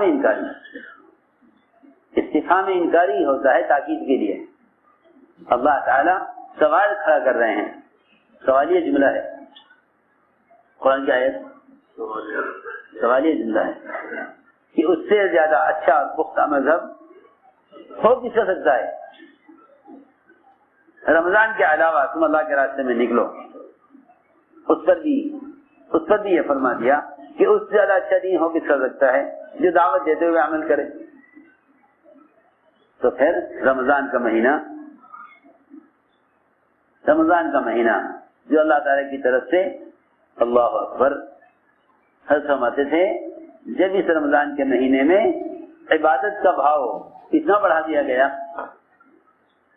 اتنا بڑھا دیا گیا تو رمضان کے مہینے میں اللہ کی طرف سے دعوت پر اجر کتنا بڑھے گا. اس لیے یہ مہینہ اللہ کے راستے میں پھرنے کا مہینہ ہے، کیونکہ خروج فرائض کو زندہ کرنے کے لیے ہے، خروج فرائض کو زندہ کرنے کے لیے ہے. تم رمضان کے علاوہ نکلو تو اس میں قیام اور قرآن اور روزہ یہ تین چیزیں نہیں ہوں گی. قیام، صیام اور قرآن یہ تین چیزیں نہیں ہوں گی، نہ قیام نہ صیام اور نہ قرآن. اور اگر رمضان میں نکلو تو یہ تین چیزیں ملیں گی. ان تین چیزوں کے ساتھ خروج ہوگا، روزہ اور قرآن اور نماز. اور یہ فرمایا کہ جو اللہ کے راستے میں نکل کر 1000 آیتیں تلاوت کر لے، اللہ کے راستے میں نکل کر 1000 آیتیں تلاوت کر لے، اللہ تعالیٰ اس کا نام انبیاء، صدیقین، شہداء اور صالحین کی جماعت میں لکھ دیتے ہیں. سوچو تو صحیح، کہاں نام لکھا جاتا ہے؟ انبیاء، صدیقین، شہداء اور صالحین. صالحین کا نام آخر میں لائے، یہ نہیں کہا صالحین انبیاء صدیقین شہداء نہیں. یہ باتیں میری یاد رکھیے سب جو میں کہہ رہا. آخر میں لائے صالحین کا نام. سمجھتے تھے جب تک انبیاء صدیقین شہداء والی محنت کسی علاقے میں نہیں ہوگی اس وقت تک صالحین تیار نہیں ہوں گے. صالحین کو آخر میں لائے کہ یہ نتیجہ ہوگا محنت کا. نتیجہ ہوگا محنت کا کہ اگر انبیاء صدیقین اور شہداء والی محنت انبیاء صدیقین اور شہداء والی محنت کسی علاقے میں ہوگی تو وہاں صالحین تیار ہوں گے. یہ سب بیان کا ٹکڑا میں عرض کر رہا. اسی طرح حج کے بیان میں ہے کہ انبیاء صدیقین شہداء ان 3 لائن کی محنت کرنے والوں کی محنت کا نتیجہ ہوگا صالحین. حرمین بھی کوئی عبادت کرے بیٹھ کر تلاوت کرے تو یہ اجر نہیں جو تبلیغ میں نکل کر ملے گا. تم ہر عمل خیر کو اللہ کا راستہ اس لیے کہنے لگے ہو تاکہ خروج سے بچ جاؤ. یہ بھی ایک غلط خیال ہے کہ بھائی سب اللہ کا راستہ ہے, سب اللہ کا راستہ ہے, تاکہ امت میں سے نقل و حرکت ختم ہو جائے. تو میری بات ماسٹر صاحب توجہ سننی پڑے گی. یہ بھی زمانے میں شیطان کا ایک دھوکہ ہے کہ بھائی ہر چیز اللہ کا راستہ ہے, تاکہ یہ انفرادی عبادت کو کرے, دعوت نہ دے. جب تک اللہ کا راستہ خروج کو متعین نہیں کرو گے, جب تک اللہ کا راستہ خروج کو متعین نہیں کرو گے اس وقت تک امت میں سے جہالت اور ارتداد ختم نہیں ہوگا. روزہ اس کو نہیں کہتے کہ امت کا ایک طبقہ روزہ رکھ لے. روزہ یہ ہے کہ 100% مسلمان روزہ رکھیں. مسلمان روزہ رکھیں.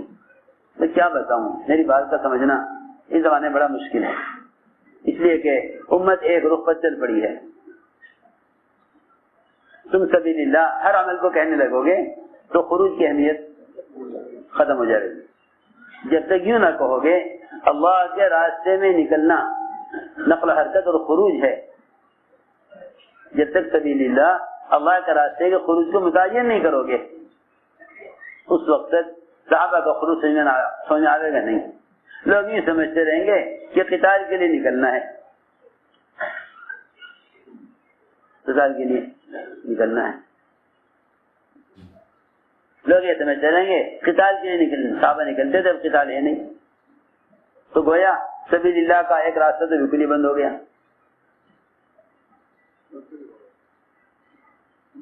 اسی لیے فرمایا وَأَنفِقُوا فِي سَبِيلِ اللَّهِ, اللہ کے راستے میں پھرنے پر مال خرچ کرنے میں کمی نہ کرو.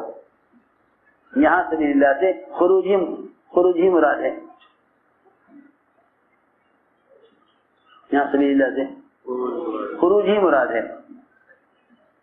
یہاں سبیل اللہ سے خروج ہی مراد ہے. یہ نہ کہو کہ سبیل اللہ سے سارے خیر کے کام, کیونکہ انصار نے زکات دینے سے انکار نہیں کیا تھا, نفل صدقات دینے سے انکار نہیں کیا تھا, بیوہ یتیموں پر مال خرچ کرنے سے انکار نہیں کیا تھا. مدینے میں رہ کر ذکر و تلاوت, عبادت, نمازیں, تہجد اور سارے اعمال خیر جتنے بھی اللہ کے راستے میں اعمال خیر ہیں ان کے کرنے سے انکار نہیں کیا تھا. انصار نے مدینے سے باہر نکلنے سے کچھ دن کے لیے عذر کر دیا تھا. ریکنسٹرکشن آف امہ dailymarkers.com. سمجھ آ رہی بات؟ خوب غور کرنا چاہیے جو میں کہہ رہا. مدینے سے نکلنے سے کچھ دن کے لیے, چند مہینے کے لیے اپنی ذاتی ضروریات کی وجہ سے کھیتی باڑی دیکھ لیں, کھیتیاں سوکھ گئیں, ادھر دکانیں بند ہیں, کام نہیں چل رہا, جماعتیں پھرتے رہے, کمانے کا وقت نہیں ملا. خیر ادھر اتنی فرصت نہ ملی کہ اپنے گھر درست کر لیتے, مٹی کے کچے کچے گھر وہ بارش سے متاثر ہو جائیں, ان کی کچھ مرمت کر لیں. اس ارادے سے 6 مہینے مدینے میں رہنا انصار نے سوچا تھا. اس پر قرآن نازل ہوا تھا وَأَنفِقُوا فِي سَبِيلِ اللَّهِ. یہاں بتا دیا کہ سبیل اللہ سے صرف اعمال خیر مراد نہیں ہے, بلکہ یہاں سبیل اللہ سے اللہ کے راستے میں پھرنا ہی مراد ہے. اللہ کے راستے میں پھرنا ہی مراد ہے. اس لیے کہہ رہا ہوں کہ لوگ بھی سوچیں گے کہ بھئی اللہ کے راستے تو اور بھی اعمال ہیں، اللہ کے راستے تو اور بھی اعمال ہیں، اس سے پھر نہیں کیا فی سبیل اللہ ہے.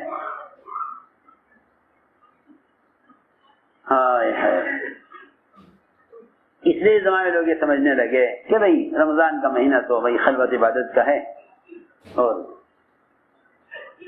باقی رمضان کے علاوہ نکل جاؤ. رمضان میں اس نے نکالا تھا تاکہ تمہارے اللہ کے راستے میں رمضان میں نکلنے سے روزے کا اور قیام کا اور قرآن کا،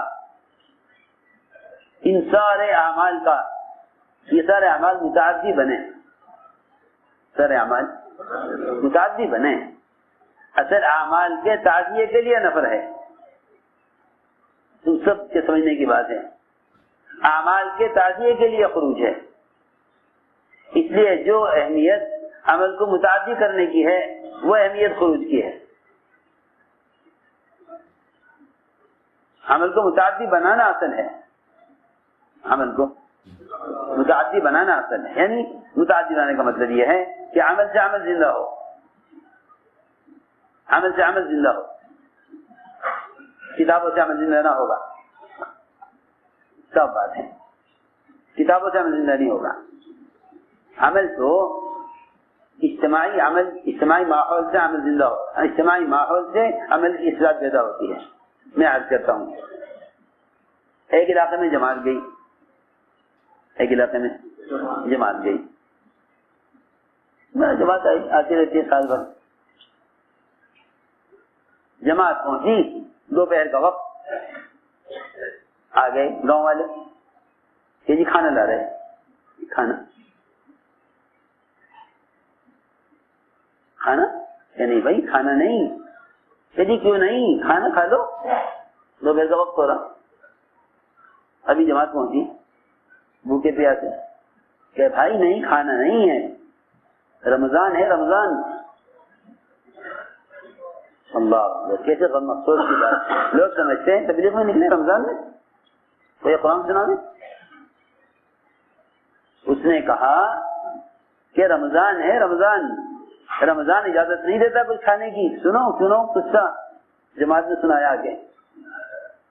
وہ گاؤں والے سمجھے رمضان ان کے امیر کا نام ہے. جی وہ ہمارے امیر صاحب سے ہم پوچھ لیں گے. اتنی مجھے جہالت ہے، اتنی مجھے جہالت ہے. انہوں نے کہا رمضان اجازت نہیں دیتا کھانے پینے کی. کہ رمضان سے ہم پوچھ لیں گے امیر صاحب کو کہ نہیں یہ روزہ ہے، فرض ہے. آپ سب روزے سے، ہم سب روزے سے.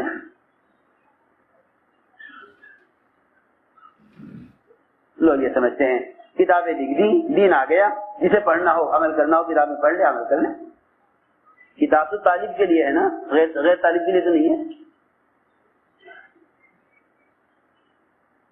کیوں بھائی جس میں طلب نہیں ہے وہ کیسے آ جائے گا روزے پر نماز پر، جب تک آپ اس عمل کے ساتھ کسی کے علاقے میں جا کر دعوت نہ دیں گے. تو میں نے اس لیے عرض کیا نفر اس لیے ہے تاکہ نفر سے عمل متعدی بنے، عمل سے عمل زندہ ہو. علم سے عمل زندہ نہیں ہوتا، علم سے عمل زندہ نہیں ہوتا، عمل سے عمل زندہ ہوتا ہے. علم برائے علم ہے، عمل برائے عمل ہے. علم برائے علم ہے، وہ طالب کے لیے ہے. ایک آدمی کو روزہ رکھنا ہے، وہ دیکھے گا مسائل، وہ دیکھے گا فضائل. ایک آدمی کو عمل کرنا ہی نہیں ہے، تجھے معلوم ہے روزہ فرض ہے، رمضان میں لوگ روزہ رکھتے ہیں. فرماتے تھے جب تم روزے کے ساتھ اس راستے میں نکلو گے تو تمہارا روزہ امت کے لیے عملی دعوت بنے گا. تمہارا روزہ امت کے لیے عملی دعوت بنے گا. اس لیے میں نے عرض کیا تھا کہ اللہ کے راستے کا یہ نفر اور خروج فرماتے تھے رمضان، شوال، ذوالقعدہ، ذوالحجہ، یہ چار مہینے سب سے زیادہ مناسب ہیں اللہ کے راستے کے نفر کے، کہ اس میں سارے فرائض، زکوٰۃ، روزہ، حج اور قرآن، زکات، روزہ، حج، زکات اور قرآن. اور واقعی جو مناسبت اس قرآن کے ساتھ رمضان کے مہینوں کی ہے وہ ہے، وہ باقی مہینوں میں نہیں ہے. کیونکہ صاف فرمایا شہر رمضان الذی انزل فیہ القرآن، قرآن تو جو مناسبت اس مہینے سے ہے باقی مہینوں میں نہیں ہے، باقی مہینوں میں وہ بات نہیں ہے. اور واقعی دلوں کی گندگی کی علامت ہے قرآن کی تلاوت میں دل نہ لگنا. حضرت عثمان فرماتے تھے اگر تمہارے دل پاک ہوتے قرآن کی تلاوت سے پیٹ نہ بھرتا، تلاوت سے پیٹ نہ بھرتا. وہ تو جب روح عادی ہو جاتی ہے اعمال کی اور روح کو اس کی غذا ملتی ہے. ہماری اصل میں روحیں مردہ ہیں، ہماری روحیں مردہ ہیں. وہ اعتبار جسم کے تو زندہ نظر آتی ہیں مگر بے اعتبار روح کے روحیں مردہ ہیں. ہماری روحیں بے اعتبار روح کے مردہ ہیں، بے اعتبار جسم کے زندہ ہے. اور میری بات یاد رکھو، بے اعتبار جسم کے تو کافر کی روح بھی زندہ ہے. بے اعتبار جسم کے کافر کی روح بھی زندہ ہے. بے اعتبار جسم کے کافر کی روح زندہ ہے. اگر مسلمان اعمال بے اعتبار روح کو بے اعتبار اعمال بھی زندہ نہیں کرتا تو پھر کافر کی روح میں مسلمان کی روح میں کیا فرق ہے؟ ہاتھ پیر آنکھیں دماغ کافر کا بھی چل رہا ہے. کس سے؟ روح سے. اگر اس روح سے مسلمان کا جسم چل رہا تو پھر ایک کافر کے جسم اور مسلمان کی روح میں کافر کی روح میں کیا فرق ہے؟ ایک مسلمان کافر کی روح میں کیا فرق ہے؟ اگر روح بے اعتبار جسم کے چلے، روح بے اعتبار روح کے چلے، اس کی تقویت کے لیے غذا آسمان سے آئی ہے. جس طرح انسان کا بدن زمین سے بنا ہے، اس کی تقویت کے سارے سامان کہاں سے ملیں گے؟ زمین سے ملیں گے. کہ انسان کا بدن مٹی سے بنا ہے، انسان کا بدن مٹی سے بنا ہے. سارے بدن کو کی جو ہے قوت اور اس کی پرورش کے سارے اسباب زمین سے ملیں گے. گیہوں اس کو چاہیے، ناج اس کو چاہیے، شکر، چونا، لوہا، پیتل، مختلف قسم کی جسم کے اندر ضرورت، نمک اس کو چاہیے. سارے عناصر اور سارے اجزاء انسان کے جسم کو زمین سے چاہیے. انسان کے جسم کو یہ مر رہا کہ شوگر کم ہو گئی، یہ مر رہا کہ اس میں وٹامن سی ڈی ختم ہو گئی. یہ حال یہ جسم کا ہے. اسی طرح روح مرتی ہے، اسی طرح روح مرتی ہے. ہم سمجھتے ہیں میں روح زندہ ہے کہ میں زندہ ہوں. نہیں، ایسی روح تو کافر کے پاس بھی ہے، ایسی روح تو کافر کے پاس بھی ہے. روح سے بدن کا حرکت میں رہنا روح کا زندہ ہونا نہیں ہے، بلکہ روح سے عبادات میں آگے بڑھنا یہ روح کا زندہ ہونا ہے. لوگ روح کو غذا نہیں دیتے. لوگ روح کو غذا، جس طرح بدن کے کو بنانے کے لیے زمین سے بدن کی غذا نکلتی ہے، اس طرح روح بھی آسمان سے اپنی غذا لے کر آئی ہے. روح بھی آسمان سے اپنی غذا لے کر آئی، روح بھی آسمان سے غذا لے کر آئی.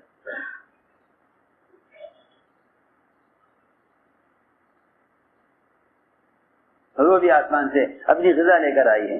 ذکر و تلاوت، عبادت، یہ سب روح کی غذا ہے، یہ سب روح کی غذا ہے. ہم سوچتے ہیں یہ کھایا یا نہیں کھایا. ڈاکٹر کہے گا یہ کھانا ہے آپ کو زیادہ، کیا آپ کو بدن میں اس کی ضرورت ہے؟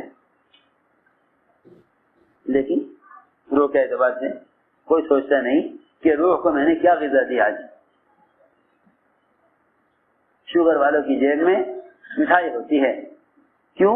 اچانک شوگر گرنے لگی تو مٹھائی کھانی پڑے گی. جی ہاں، ہارٹ اٹیک بھی ہو سکتا ہے، دماغی رگ بھی پھٹ سکتی ہے، خدا جانے کیا کیا خطرات ہیں. روح اس سے کہیں زیادہ نازک چیز ہے، اس کی غذا کا کوئی اہتمام نہیں ہے. اسے میں نے عرض کیا قرآن کی تلاوت کو بڑھاؤ.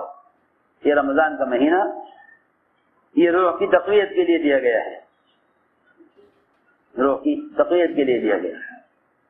حضرت علی فرماتے تھے کہ فمی بشوق، قرآن کی تلاوت کے بارے میں کیا فمی بشوق، سنو غور سے، فمی بشوق، فمی بشوق کیا مطلب فمی بشوق کا؟ فم کہتے ہیں منہ کو، فم کہتے ہیں عربی میں منہ کو، فمی میرا منہ، فمی میرا منہ، بشوق کہ میرے منہ کا شوق، میرے منہ کا شوق۔ کسی کو اپنی زبان کی جذخاروں میں اچار اچھا لگے، کسی کو چٹنی اچھی لگے، کسی کو میٹھا زیادہ اچھا لگے، کسی کو نمکین زیادہ اچھا لگے، ہائے ہائے، یہ منہ کا شوق نہیں ہے، یہ منہ کا شوق نہیں ہے۔ فمی بھی شوق، میرے منہ کا شوق، تو یہ فمی بھی شوق جو ہے اس کا ترجمہ ہوا میرے منہ کا شوق، اور یہ شارٹ ہے کہے گا، یہ کیا ہے، کیا کہتے ہیں اس کو؟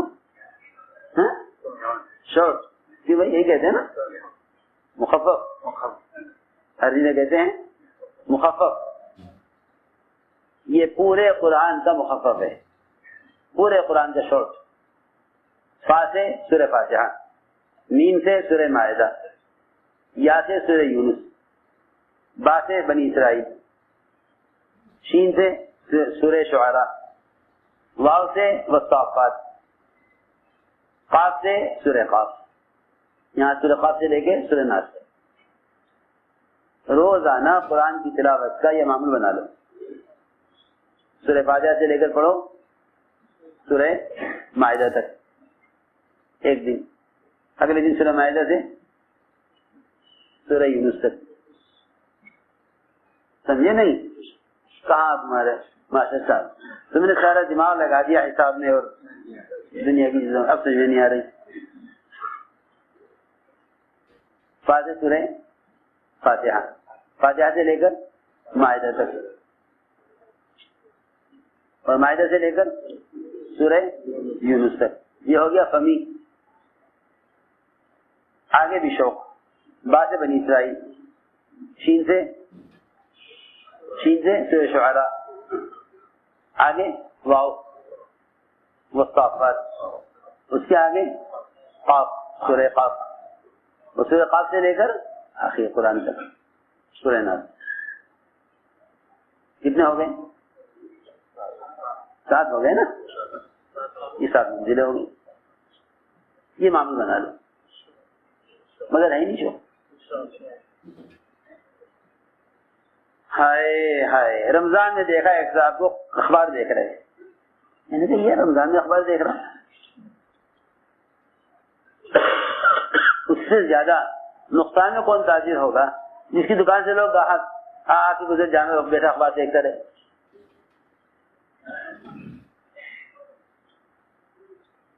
بیٹھا اخبار دیکھتا رہے اور گاہک آ کے، ایسا ہو سکتا ہے؟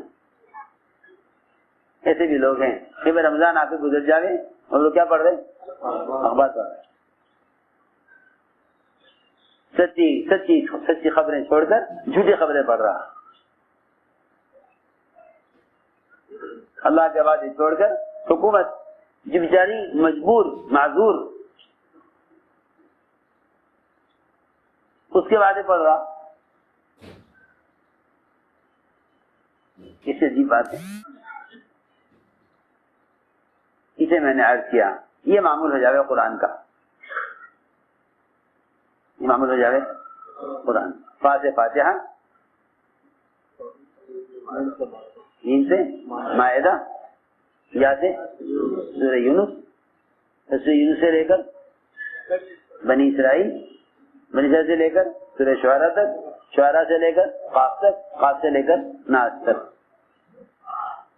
یہ ہو گیا سمی شوق، یعنی میرے منہ کا شوق، اچھی بات۔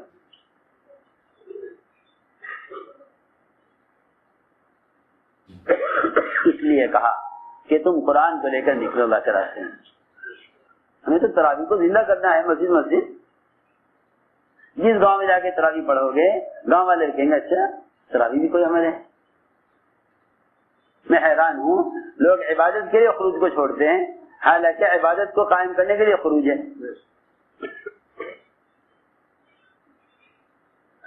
کوئی ہے ایسا آدمی جو کھانے پینے عیش آرام کے لیے دکان چھوڑ دے؟ دکان تو اسی لیے تاکہ یہ سارے حاجتیں اور خواہشات پوری ہوں. سوچنے کی بات ہے. اس لیے میرے دوستو عزیزو عزم کرو کہ ہمیں اس مہینے کو وصول کرنا ہے اور رمضان میں نکلو اللہ کے راستے میں. کتنے موقع صحابہ کے ایسے ہیں, کتنے موقع سیرت میں ملیں گے کہ صحابہ رمضان میں اللہ کے راستے میں نکلے. پوچھا ارے دیکھو تو صحیح افطار کا وقت ہو گیا یا نہیں؟ کہ ہاں بھائی ہو گیا افطار کا وقت, پلاؤ پانی لاؤ. پانی لایا گیا, ایک کے پاس پانی آیا دوسرے نے دیکھا کہہ رہے اسے پلا دو اسے پلا دو. وہاں گئے جگہ نہیں وہ آگے پڑا ہے وہ دیکھ رہا اسے پلا دو. اس کے بعد پہنچے اس کی روح نکل گئی. دوسرے والے پاس واپس آئے اس کی بھی روح نکل گئی. تیسرے کے پاس واپس آئے اس کی بھی روح نکل گئی. پانی اپنی جگہ رہ گیا. اور تینوں صحابہ رمضان میں روزے میں شہید. خروج میں اللہ کے راستے میں نکلنے کے روزے کے ساتھ بڑے فضائل ہیں, بڑے فضائل ہیں. اور اصل میں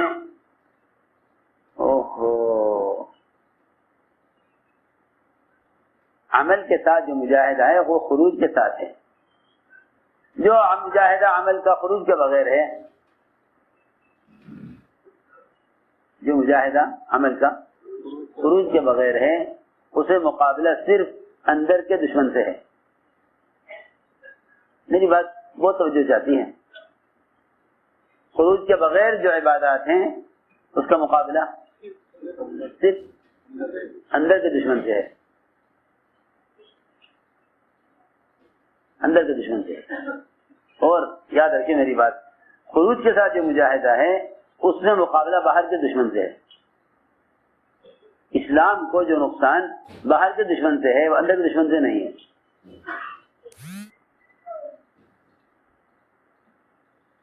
ہمارے بہت توجہ چاہتی ہے. جتنا باطل ہے وہ مسلمانوں کے اسلام میں اس لیے نقصان پیدا کر رہا اور اس لیے اس میں کامیاب ہو رہا کہ مسلمان عمل کو لے کر خروج میں نہیں ہے, عمل کو لے کر خروج میں نہیں. یہ سمجھتا ہے کہ بیٹھ کر عمل کرنا کافی ہے. اور واقع بتاتا ہوں آپ کو کہ بیٹھ کر جو عمل کرے گا اس عمل کے مقابلے میں اگر باطل آئے گا تو یہ عمل کو قانون کے اعتبار سے چھوڑ دے گا. دفتر کا ٹائم یہ دے دیا, اس میں روزہ مشکل ہے. پردے کا یہ حکم آ گیا اس ملک میں, پردہ میں ہم نہیں کر سکتے کہ قانون آ گیا. فرماتے تھے جس عمل کی تم دعوت نہیں دو گے اس عمل کے کرنے میں قانون سے مجبور ہو جاؤ گے. ہماری بات سمجھے, جس عمل کی تم دعوت نہیں دو گے اس عمل میں قانون کے سامنے مجبور ہو جاؤ گے. ہم کیا کر سکیں, قانون یہ ہے. اس لیے یاد کر رہا کہ عمل کو لے کر پھرو ہر فریضے کے ساتھ, حج کے ساتھ بھی, روزے کے ساتھ بھی, نماز کے ساتھ بھی, ہاں زکوٰۃ کے ساتھ بھی, ہر عمل کو لے کر پھرو. ہمارے ایک بزرگ تھے,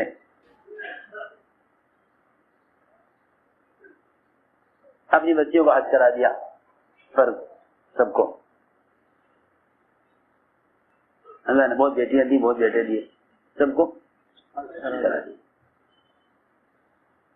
2-4 سال گزرے, وہ کہنے لگی ہیں بیٹیاں شادیاں ہو گئی, بیٹیاں کہنے لگی ابا جی حج کرنا چاہ رہے ہیں. تو حج تم نے تمہیں کرا دیا کہ نہیں, ہم تو نفل حج کرنا چاہ رہے ہیں.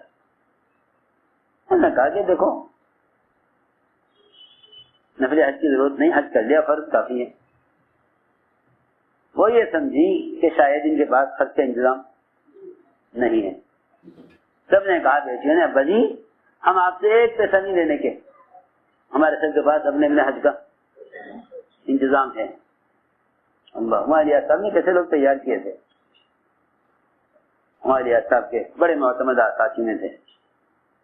نے ساری بیٹیوں کو جمع کیا, بیٹیوں کو اور دامادوں کو اور بیٹوں کو ان کی بہوؤں کو جمع کیا, سب کو جمع کر کے کہنے لگے کہ جب تمہارے پاس نفلی حج کا انتظام ہے اور تم اپنے خرچ پر نفلی حج کرنا چاہتے ہو تو اس سے زیادہ بہتر یہ ہے کہ امت کا وہ طبقہ جو ابھی تک حج کے فرض سے بھی واقف نہیں ہے, تم یہ خرچ وہاں کر دو, جماعت بنا کے چلے جاؤ, تاکہ جو امت حج نہیں کر رہی ہے وہ حج فرض کرنے پر آ جائے.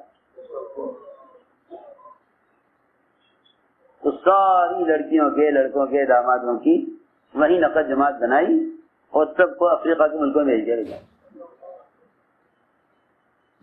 تم تو نفلی حج کر لو اور امت فرض حج بھی نہ کرے, جاؤ ملکوں میں جاؤ, وہاں جا کے امت کو حج کے فریضے کی طرف دعوت دو. تمہارے ذریعے سے کتنے لوگ ایسے ہوں گے جو تمہاری کوشش پر حج کے لیے آئیں گے. چنانچہ حج سے 6 مہینے پہلے سارے خاندان کی جماعتیں بنا کے عورتوں کی مردوں کی سب کو وہ سارا خرچہ جو نفل حج کے لیے جمع کیا تھا سب کو آنے. تو تمہارے پاس پیسہ ہے, اس میں پیسہ نفل حج میں کیوں خرچ کر رہے, اس سے کیوں نہیں خرچ کرتے کہ امت حج ادا کرنے پر آ جائے. سمجھے بات, یہ بات کو کوئی سوچ سکتا ہے. ایک حج کرایا, باقی سارے بہویں داماد, جی ہاں, سب کو جمع کر کے سب کو جمع کیا. بات کی ان سے تو خرچہ ہے تمہارے پاس, خرچہ ہے, یہ سارا خرچہ ان کے لیے ملکوں کو رخ بنا کے سب کو روانہ کر جاؤ. امت کا وہ طبقہ جو حج چھوڑے ہوئے ہیں انہیں جا کے حج کے لیے تیار کرو. تم تو حج کر چکے. پھر یہ کہا ہمیں ہمارے آسان سمجھایا تھا کہ تم اپنے ذاتی عمل پر, ذاتی نفلی عمل پر خرچ کرنے کے بجائے امت کو فرائض کے ادا کرنے پر مال خرچ کرو. تو امت فرائض کو ادا کرنے پر سوچو.